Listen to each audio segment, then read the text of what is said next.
ആ പാവപ്പെട്ട സ്ത്രീ പീഡിപ്പിക്കപ്പെട്ട സ്ത്രീയാണ്. ഈ സരിത എസ് നായരെ ചക്കരപ്പെണ്ണെന്ന് വിളിച്ചുകൊണ്ടുള്ള ഒരു ഓഡിയോ ക്ലിപ്പ് പുറത്തു വന്നത് അത് അവളെ മാത്രമല്ലല്ലോ, ആരെയെല്ലാം വിളിച്ചിട്ടുണ്ട്. അന്ന് എനിക്ക് മനസ്സിലായി കുഴപ്പത്തിലാണ്.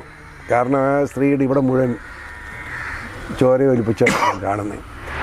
ഇവളെ ഞാൻ പറഞ്ഞു വിട്ട് ഇവളെ ചെന്നിടത്തെല്ലാം ഇവന്മാർ ഇവിടെ നശിപ്പിച്ചു. ഈ സരിത നായരെ പോലെ തന്നെ ഏറ്റവും കൂടുതൽ ചർച്ച ചെയ്യപ്പെട്ട മറ്റൊരു പേരാണ് സ്വപ്ന സുരേഷിൻ്റെ. അത് രണ്ടും രണ്ടാണ്. അവരോട് കൂടുതൽ സംസാരിക്കാൻ പറ്റില്ല. അവർ പ്രത്യേക ടൈപ്പ് സ്ത്രീയാണ്.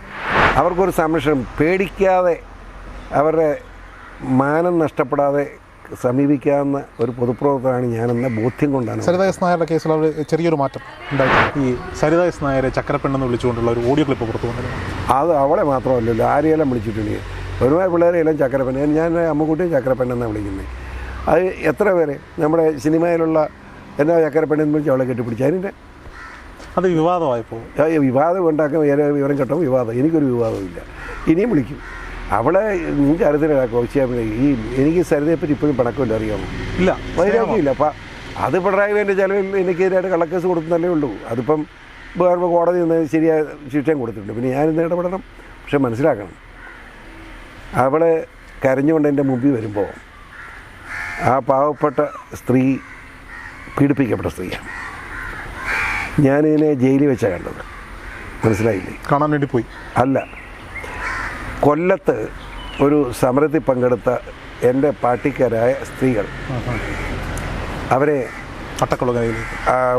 ജയിലിൽ അവരെ കൊല്ലം കോടതി തയ്യാറാക്കിയപ്പം ബെയിൽ കൊടുക്കാം, ബെയിൽ വിടാ കേസാണ്. ബെയിൽ കൊടുത്തപ്പോൾ ഞങ്ങൾ പോകുന്നില്ല എന്ന് പെണ്ണുങ്ങൾ അവിടെ ഒറ്റപ്പുത്തിയിലെല്ലാം കൂടെ ഞങ്ങൾ പോകുന്നില്ലെന്ന് പറഞ്ഞു. ജഡ്ജിക്ക് ആ മജിസ്ട്രേറ്റിന് അയച്ചു. അയാൾ നേരെ റിമാൻഡ് ചെയ്ത് അട്ടക്കുളങ്ങര ജയിലിലോട്ട് അയച്ചു.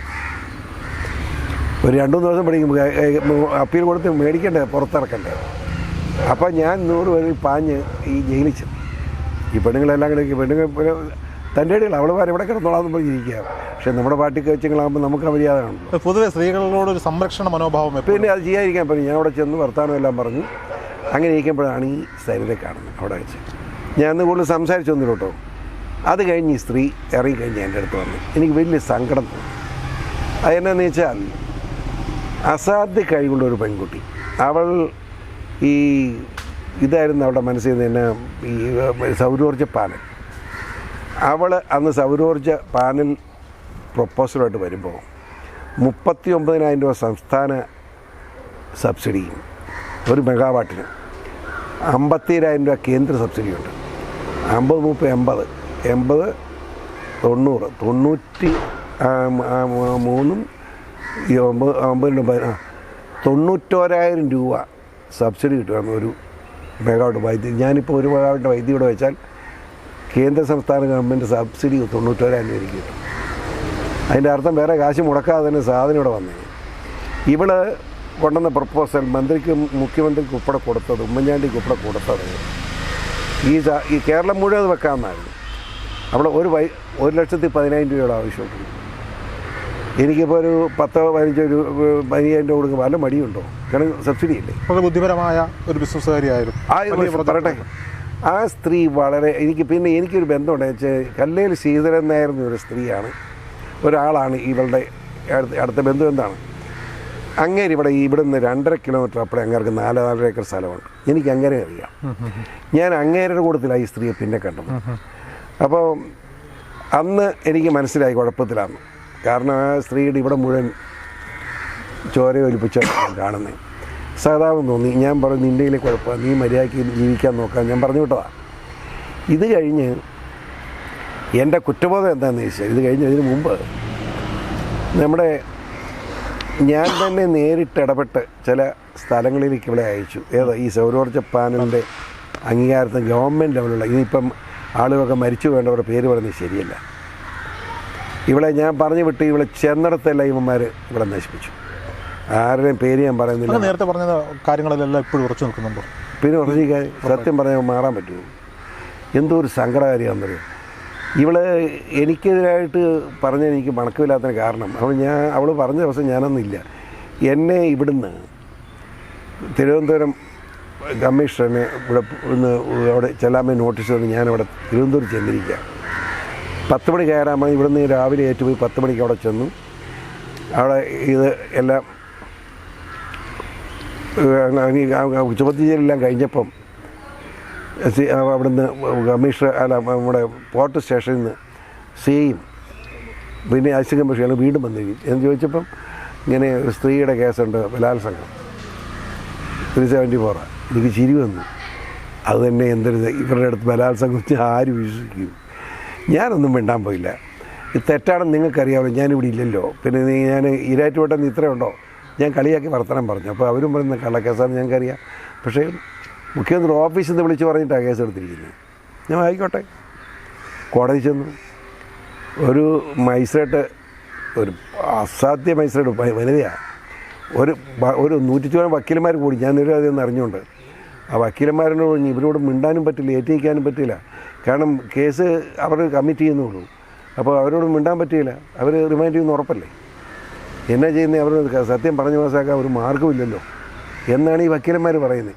കാരണം അവർ ബെഞ്ച്, അത് തന്നെ രാത്രി 7 മണിക്ക് ബെഞ്ചിൻ്റെ അവിടെ ബെഞ്ച് കയറാക്കാൻ പറഞ്ഞിരിക്കുക. സാറിന് വീട്ടിലല്ലേ? നോ എന്ന് പറഞ്ഞു.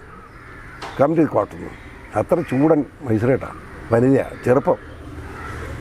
ഞാൻ ഇപ്പോൾ ഒരു നിരപരാധിയെ ഞാനെന്തിനു ഭയപ്പെടണം? ഞാൻ അവിടെ പോയി എന്നെ കൊണ്ട് നിർത്തി അവിടെ ഇരുന്നോളാം. ഞാൻ ഇരുന്നില്ല. ഞാൻ അങ്ങനെ നിൽക്കുമ്പം 7 മണിക്ക് അവർ ബെഞ്ചിൽ വന്ന് കയറി. ബെഞ്ചിൽ വെച്ച് എൻ്റെ മുഖത്ത് പോലും നോക്കാതെ റിമാൻഡ് അന്നിങ്ങനെ ഏതാണ്ട് എഴുതി, ഐ എം സോറി, റിമാൻഡ് ചെയ്യുന്നതിന് മുമ്പ് നിങ്ങളോട് ഒരു ചോദ്യം ചോദിക്കേണ്ടടാ. ചോദ്യം ഞാൻ ചോദിക്കുകയാണ്, നിങ്ങളെ പോലീസ് കസ്റ്റഡി എടുക്കുമ്പോൾ ഹരാസ്മെൻറ്റ് എന്തെങ്കിലും കുഴപ്പമുണ്ടായിട്ടുണ്ടോ എന്ന് ചോദിച്ചു. എൻ്റെ നേരെ കണ്ണും കട്ടിപ്പിച്ചാണ് നോക്കുന്നത്. ഞാൻ പറഞ്ഞു എന്നെ ഉപദ്രവിച്ചില്ല എന്ന് മാത്രമല്ല, ഹരാസ്മെൻ്റ് ഇല്ല എന്ന് മാത്രമല്ല, വളരെ മാന്യമായിട്ടാണ് പോലീസ് പെരുമാറി. ഞാൻ നിരപരാധിയെന്ന് അവർക്കും അറിയാമല്ലോ, അതുകൊണ്ടാണ് അവർ ഇത്ര മാന്യമായിട്ട് എന്നോട് പെരുമാറുന്നത്. അതാണ് സത്യം എന്നത്. വളരെ യെസ്. അപ്പോൾ പിന്നെ റിമാൻഡ് ചെയ്തെന്ന് ഞാൻ ഒരു ചെറിയ കാര്യം പറയാൻ അനുവദിക്കുമെന്ന് ചോദിച്ചത്. സാധാരണ അവർ അനുവദിക്കാറില്ല. അപ്പോൾ എന്നെ തന്നെ ഇങ്ങനെ നോക്കി, അവർക്ക് മനസ്സിലായി നിരപരാധിയാണല്ലോ എന്ന്. എന്താ പറയുന്നു? ഞാൻ ഒരു 2-3 മിനിറ്റ് കൊണ്ട് എൻ്റെ നിരപരാധിത്വം ഞാൻ പറഞ്ഞു. ഞാൻ ലോകത്ത് എവിടെ ചെല്ലാൻ പറഞ്ഞാലും ഏത് സമയത്ത് റിമാൻഡ് കോടതി ഓർഡർ ഇട്ടാൽ ഞാൻ വന്നോളാം. എന്നെ റിമാൻഡ് ചെയ്തിട്ട് ഒരു കാര്യമില്ല. ഞാൻ വീട്ടിൽ പോകേണ്ടവനാണ്. എന്നെ വെറുതെ ഉദ്ധരിക്കുകയാണ്, രാഷ്ട്രീയമാണ്. അതുകൊണ്ട് എന്നെ സഹായിക്കണം, എനിക്ക് ജാമ്യം തരണം. അപ്പോൾ ഇവർ ഒരിക്കലും അനുവദിക്കാത്ത എനിക്ക് അനുവദിച്ചപ്പോൾ നമ്മുടെ വക്കീൽ തന്നെ ഇടമായി. വക്കീൽ നമ്മുടെ ബി.ജെ.പിയുടെ നേതാവാണല്ലോ, അറിയാമല്ലോ. അങ്ങനെ ഏറ്റിട്ട് 1.5 മണിക്കൂർ അത് സംഭവിച്ചു കൊടുത്തില്ല. അതെന്ന് വെച്ചാൽ ഉടനെ തന്നെ അവർ ഡിസിഷൻ ജഡ്ജ്മെൻറ്റ് പെൻഡിങ് എന്ന് പറഞ്ഞിട്ട് ഇറങ്ങി പോയി എഴുതാനായിട്ട്. പക്ഷേ അവർ ഒരു മണിക്കൂർ മിച്ചമിരുന്ന് ആലോചിച്ചാൽ ജഡ്ജ്മെൻറ്റ് ചെയ്തു. ഞാൻ പിന്നെ അറിയുന്നത്, സാധാരണ ഇവർക്ക് ജാമ്യം കൊടുക്കാറില്ല. സാധാരണ ഇന്ത്യയുടെ നിയമവ്യവസ്ഥയിൽ മജിസ്ട്രേറ്റിന് ഇങ്ങനെ 374 ജാമ്യം കൊടുത്തിട്ടില്ല. ഇത് ജാമ്യം കൊടുക്കുകയല്ലേ. അവർ ഹൈക്കോടതി ജഡ്ജിയും സുപ്രീം കോടതിയും ഒക്കെ ഉള്ള പല ജഡ്ജസിനെയും ബന്ധപ്പെട്ട് അവർ കാര്യങ്ങൾ പറഞ്ഞ് മനസ്സിലാക്കി കാണുമായിരിക്കും. ഞാൻ അറസ്റ്റ് ചെയ്തുകൊണ്ടുള്ളൊരു യാത്ര വീണ്ടും അത് വിറ്റയാ, വേറെ യാത്രയാണ്. ഇതിനങ്ങനെ യാത്ര വന്നില്ല. ഇത് തിരുവനന്തപുരത്താണ്. അവർ ഒരു മണിക്കൂർ കഴിയുമ്പോഴത്തേക്കും ജഡ്ജ്മെൻറ്റ് എഴുതി തീർത്തിട്ട് ആ ജഡ്ജ്മെൻറ്റ് വായിക്കേണ്ടതാണ്. നമ്മുടെ വക്കീലിനെ വിളിച്ചകത്തോട്ട്. വക്കീലിന് ഈ പ്രശ്നങ്ങളൊന്നും ഇല്ലാതെ നേരെ വീട്ടിൽ പോകണം. കാരണം ഇനി അവർക്ക് പ്രശ്നമുണ്ടാകും. അവർക്കറിയാലോ മുഖ്യമന്ത്രിയെ വഴക്കണം. അതെ, അത് ശ്രദ്ധിക്കണം. എനിക്ക് ഒരു ഉപദേശം കൊടുത്തു. എന്നിട്ട് എന്നെ വിളിച്ചു. ഞാൻ ചെന്നു. അങ്ങനെ ജാമ്യം തരികയാണ്. അപ്പോൾ ഒരു വൈരാഗ്യം ഇല്ലാതെ പോകണം എന്നൊക്കെ പറഞ്ഞ് ഒരു നല്ല ഒരു സഹോദരിയുടെ ഈ സരിതാ നായരെ പോലെ തന്നെ ഏറ്റവും കൂടുതൽ ചർച്ച ചെയ്യപ്പെട്ട മറ്റൊരു പേരാണ് സ്വപ്ന സുരേഷിൻ്റെ. അത് രണ്ടാണ്. ഈ സ്വപ്ന എന്ന് പറയുന്നത് ഞാൻ ആകപ്പെടെ 2-3 മിനിറ്റ് കണ്ടിട്ടുള്ളത്. പക്ഷേ അവർ ഞാൻ ഒരു ദിവസം തിരുവനന്തപുരത്ത് വെച്ച് കാണുന്നു. പിന്നെ ഞാൻ കണ്ടത് എറണാകുളത്ത് പിടിപ്പ് റെസ്റ്റേഴ്സ്. അവർ വന്നൊരു കടലാസ് തന്നാലും പോയത്, അല്ലെങ്കിൽ ഇരുന്ന് പോലും ഇല്ലാതെ. അവരോട് കൂടുതൽ സംസാരിക്കാൻ പറ്റില്ല. അവർ പ്രത്യേക ടൈപ്പ് സ്ത്രീയാണ്. ഭയങ്കര ലാംഗ്വേജ് അവരുടെ ഇംഗ്ലീഷ്. ക്വാളിഫിക്കേഷൻ എന്ന് മാത്രമല്ല, നല്ല ഇംഗ്ലീഷിൽ ഭയങ്കര പരിജ്ഞാനമുണ്ട്. ഇവള് UAE കോൺസുലേറ്റിലെ സെക്രട്ടറി ആയിരുന്നു. അങ്ങനെ സംഭവം അത്. അപ്പം അവിടെ വെച്ച് ഇവരെ ഈ മുഖ്യമന്ത്രി പ്രിൻസിപ്പൽ സെക്രട്ടറി ശിവശങ്കർ, ആ സ്ത്രീ അന്ന് എന്നോട് പറഞ്ഞതാണ്, ആകപ്പാടെ ആ സ്ത്രീക്ക് ഒരു ഔട്ട്സൈഡ് ബന്ധമുണ്ടായിട്ടുള്ളത് ഈ ശിവശങ്കർ. ഞാൻ അവരോട് ചോദിച്ചു, എന്തുകൊണ്ട് നിങ്ങൾ ഇതുപോലെ കളവനെ അടിപ്പെട്ടു, എന്താണെന്ന് ഓട്ടത്തിന് മുമ്പിൽ ഞാൻ അടിപ്പെട്ടു എന്ന് ആ സ്ത്രീയോട്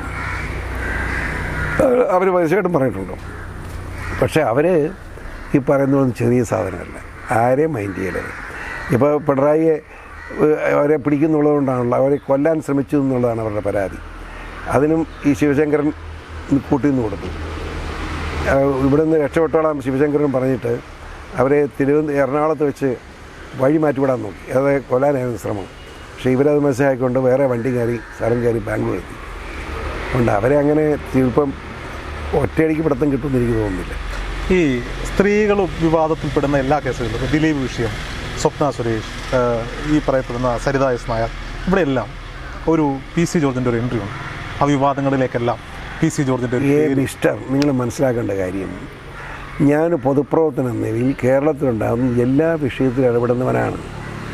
മനസ്സിലായില്ലേ? അതിപ്പോൾ ഞാൻ ചോദിച്ചേണ്ട കാര്യം, നിങ്ങൾ ഹൈലൈറ്റ് ചെയ്യുന്ന പെണ്ണുങ്ങളുടെ കാര്യം മാത്രമേ നിങ്ങൾക്ക് സന്തോഷം. എനിക്ക് ചോദിക്കാനുണ്ടായ കാര്യം ഇതാണ്. ഇപ്പോൾ സരിത എസ് നായരെ അട്ടക്കുളങ്ങര ജയിലിൽ വെച്ച് അവിചാരിതമായി കാണും, പിന്നീട് അങ്ങേ കാണാൻ വേണ്ടി അവർ വരുന്നു. സ്വപ്ന സുരേഷിനെ ഇതുപോലെ അങ്ങ് കാണുന്നു, അങ്ങയോട് കാര്യങ്ങൾ സംസാരിക്കുന്നു എന്ന് പറയുന്നു. അപ്പോൾ ഇവരെല്ലാം PC ജോർജിലേക്ക് വന്ന് ഒരു അഭിപ്രായം തേടുകയോ അല്ലെങ്കിൽ അങ്ങയോട് വന്ന് ഈ കാര്യങ്ങൾ സംസാരിക്കുമ്പോൾ അങ്ങ് വിചാരിച്ചാൽ അവരുടെ പ്രശ്നങ്ങൾക്ക് പരിഹാരമുണ്ടാകുമെന്നൊരു ചിന്തയുടെ പുറത്തായിരിക്കും. അതെ, സംശയമില്ലല്ലോ.